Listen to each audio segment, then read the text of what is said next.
সমস্ত কল্পনা জল্পনার অবসান ঘটিয়ে মঙ্গলবার রাত্রি 10:30 নাগাদ ইসরায়েলে হামলা চালিয়েছে ইরান। ইরান প্রায় 180টি মতন ব্যালিস্টিক মিসাইল ছুড়েছে ইসরায়েলের মাটিতে এবং ইরান সরাসরি বলছে যদি ইসরায়েলের ক্ষমতা থাকে তাহলে এই মিসাইলগুলো আটকে দেখাক।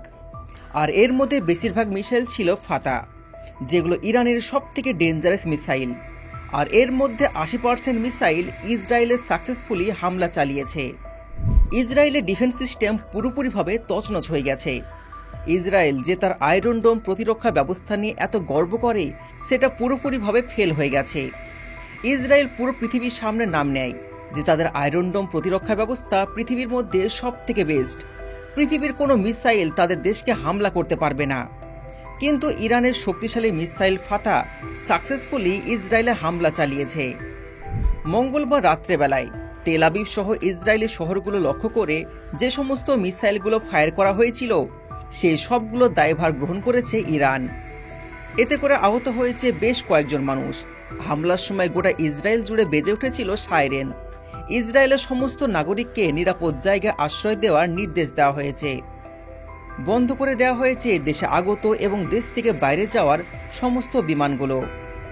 ইসরায়েল প্রতিরক্ষা বাহিনী আশ্বাস দিয়েছেন ইরানের তরফ থেকে আর হয়তো নতুন করে হামলা হবে না, কিন্তু ইরান এই বিষয়ে সরাসরিভাবে মুখ খোলেনি। হিজবুল্লাহ নেতা হাসান নাসিরুল্লাহ, হামাস নেতা ইসমাইল হানিয়া এবং সাধারণ জনগণের হত্যার প্রতিশোধ নিতে এই হামলা চালানো হয়েছে বলে জানিয়েছে ইরান। আর ইসরায়েল এই হামলার পাল্টা জবাব দিলে ইরানের জবাব আরও মারাত্মক এবং ধ্বংসাত্মক হবে বলে ঘোষণা করেছেন ইরানের রেভলিউশনারি গার্ড। তবে ইরানকে এই হামলার মাসুল গুনতে হবে বলে হুঁশিয়ারি দিয়েছেন ইসরায়েলের নেতা নেতানিয়াহু। তবে হঠাৎ করে ইরান কেন এত ক্ষেপে উঠল? কেন হঠাৎ করে ইরান হামলা চালালো? ইসরায়েলকে যেভাবে পুরো পৃথিবী ভয় পায়, কেন ইরান ভয় পায় না? ইসরায়েলের কাছে আছে অ্যাটমিক বোমা, কিন্তু তারপরেও কেন ইরান ভয় পাচ্ছে না? কে আছে ইরানের পেছনে? ইরানের শক্তির মূল উৎস কি? সমস্ত কিছু জানবেন আজকের ভিডিওতে। 27 সেপ্টেম্বর 2024 ইসরায়েলি হামলায় হিজবুল্লাহ নেতা হাসান নাসিরুল্লাহ নিহত হন। একই সঙ্গে মারা যান ইরানের ব্রিগেড জেনারেল। এটা হিজবুল্লাহর জন্য যতটা বড় আঘাত ছিল ততটাই বড় আঘাত ইরানের জন্য। ইতিমধ্যে 5 দিনের রাষ্ট্রীয় শোক ঘোষণা করেছেন ইরান। এমনকি ওই হামলার পরপরই সুরক্ষিত স্থানে সরিয়ে নেওয়া হয় ইরানের প্রধান নেতা আয়াতুল্লাহ আলী খামেনিকে। এদিকে 30 সেপ্টেম্বর ইরান সরাসরি টেলিভিশনের সামনে এসে কড়া হুঁশিয়ারি দিয়েছেন ইসরায়েলকে এবং বলেছেন ইসরায়েলকে এর মাসুল গুনতে হবে। ইরান আর থেমে থাকবে না। এর আগে ইসরায়েলি হামলাতে হামাস সংগঠনের নেতা ইসমাইল হানিয়া নিহত হন। এরপরে সরাসরি হুঁশিয়ারি দিয়েছিল ইরান, কিন্তু তারপরে ইসরায়েল কোনো কান করেনি, কারণ তাদের পেছনে ছিল আমেরিকা।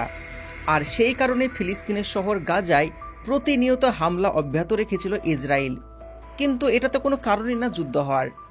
একটা দেশের জন্য অন্য দেশ কখনোই সামনে এগিয়ে আসে না। আমেরিকা ইসরায়েলকে সরাসরি হেল্প করছে, কিন্তু ফিলিস্তিনকে গুটি কয়েকটা দেশ ছাড়া কেউ হেল্প করেনি। তবে যে শুধুমাত্র গাজাতে হামলা করার জন্যই ইরান ইসরায়েলের উপর হামলা করেছে এটা কিন্তু নয়। এর পেছনে আরও অনেক কারণ রয়েছে। 2006 সালেও ইসরায়েল ইরানে হামলা করেছিল। তখন থেকে ইসরায়েল ইরানের সঙ্গে কূটনৈতিক সম্পর্ক বিচ্ছিন্ন হয়ে যায়। কিন্তু গত 1 সেপ্টেম্বর যেটা হয়েছে এটার জন্য জল অনেক দূর গড়াবে বলে আশঙ্কা করা হচ্ছে। আপনারা যদি মনে করেন ইরান এবার প্রথম ইসরায়েলে হামলা করছে, তাহলে আপনাদেরকে জানিয়ে দিই মধ্যপ্রাচ্যের ইরান সবথেকে শক্তিশালী দেশ। ইরান সরাসরি কোনো দেশের সাথে যুদ্ধে জড়াতে চায় না, কিন্তু ফিলিস্তিনের উপর অত্যাচার সাধারণ মানুষদের বাঁচাতে পরোক্ষভাবে ইরান বিভিন্ন সংগঠনকে সাহায্য করে। যেমন লেবাননের হিজবুল্লাহকে আর্থিক সহায়তা করে থাকে ইরান, হুতি বিদ্রোহীদের অস্ত্র এবং অর্থ দিয়ে সহায়তা করে থাকে। এছাড়া এরকম অনেক সংগঠন আছে যাদেরকে ইরান প্রত্যক্ষভাবে সাপোর্ট করে থাকে এবং অর্থ দিয়ে সহায়তা করে থাকে। যে সমস্ত কাজ ইরান ডাইরেক্টলি করতে পারে না, সেই কাজ ইনডাইরেক্টলি এই সমস্ত সশস্ত্র গোষ্ঠী দিয়ে সম্পন্ন করে থাকে। সব মিলিয়ে বলা যায় ইরান আজ থেকে নয়, অনেকদিন আগে থেকে ইসরায়েলের সঙ্গে যুদ্ধ করছে। কিন্তু বর্তমানে এখন যেভাবে হামলা চালিয়েছে, ইরান এবার লুকিয়ে লুকিয়ে নয়, সামনে এসে ইসরায়েলকে প্রত্যাহত করবে। এবার আপনাদের মধ্যে অনেকের প্রশ্ন আসতে পারে, ইসরায়েল একটা পারমাণবিক শক্তিধর দেশ, কিন্তু ইরানের কাছে তো পারমাণবিক শক্তিই নাই, তাহলে তো ইসরায়েল যে কোনো মুহূর্তে ইরানকে হারিয়ে দিতে পারে। তো আপনাদেরকে জানিয়ে দিই, ইসরায়েলের কাছে পারমাণবিক ক্ষমতাসম্পন্ন শক্তিশালী রকেট আছে ঠিকই, কিন্তু ইরানের কাছেও পারমাণবিক শক্তি সমতুল্য রকেট আছে, মিসাইল আছে, আর ওটা হলো ফাতা।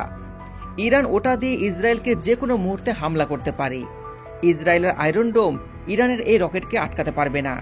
কিন্তু ইসরায়েল কোনোভাবেই তার পারমাণবিক বোমা ইরানের ওপর সরাসরি হামলা করতে পারবে না, কারণ এই মুহূর্তে যদি ইসরায়েল ইরানের ওপর পারমাণবিক হামলা করে দেয় তাহলে পৃথিবীতে তৃতীয় বিশ্বযুদ্ধ শুরু হয়ে যাবে। কারণ ইরানের পেছনে আছে রাশিয়া, চীন এবং শক্তিশালী উত্তর কোরিয়া, যার নেতা কিম জং উন, যার মাথার স্ক্রু ঢেলা। এই সমস্ত দেশ ইসরায়েল এবং তার বন্ধু আমেরিকাকে কোনোভাবেই দেখতে পারে না। ইসরায়েল যদি ভুল করে ইরানের ওপর হামলা করে দেয়, সমস্ত দেশ ইসরায়েল এবং আমেরিকার ওপর রাগ তুলবে। এর সাথে ইসরায়েল এবং আমেরিকার ওপর অনেকদিন আগে থেকেই রাগ ধরে বসে আছে চীন। তার সাথে চীন আমেরিকার প্রধান শত্রু, সেই জন্য ইসরায়েলের পেছনে ভয় আছে, আর সহজে কিন্তু ইরানের সাথে যুদ্ধে জড়াবে না। তবে যে শুধুমাত্র বন্ধু রাষ্ট্র দিয়ে যুদ্ধে জয়লাভ করা যায় তা কিন্তু নয়।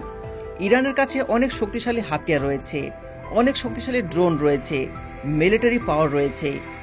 ইসরায়েল একটা ছোট্ট রাষ্ট্র, তার কাছে শক্তিশালী হাতিয়ার থাকতে পারে কিন্তু মিলিটারি ফোর্স নেই, আর যুদ্ধে জিততে হলে মিলিটারি ফোর্স দরকার। ইসরায়েলের কাছে মাত্র 1,70,000 অ্যাক্টিভ মিলিটারি ফোর্স আছে। অন্যদিকে ইরানের কাছে 6,10,000 অ্যাক্টিভ মিলিটারি পার্সন আছে, তার সাথে 3.5 লাখ রিজার্ভ পার্সন আছে। সব মিলিয়ে বলা যায় ইরানের কাছে 10 লাখের কাছাকাছি মিলিটারি ফোর্স আছে। যেখানে ইসরায়েল একটা হামলা করবে, ওখানে ইরান 10টা হামলা করবে। কিন্তু আমরা কোনোভাবেই যুদ্ধ চাই না। যদি ইসরায়েল হামলা করে তাহলে তৃতীয় বিশ্বযুদ্ধ হতে সময় লাগবে না। তবে এই বিষয়ে আপনার মতামত কি? ইসরায়েলের কি হবে? ইসরায়েল যদি ইরানে হামলা করে তাহলে কি হবে? আপনার মতামত কমেন্টে জানাবেন। আজকের ভিডিও এ পর্যন্তই। ভিডিওতে লাইক করুন, তার সাথে চ্যানেলকে সাবস্ক্রাইব করুন। দেখা হচ্ছে পরবর্তী ভিডিওতে। ধন্যবাদ।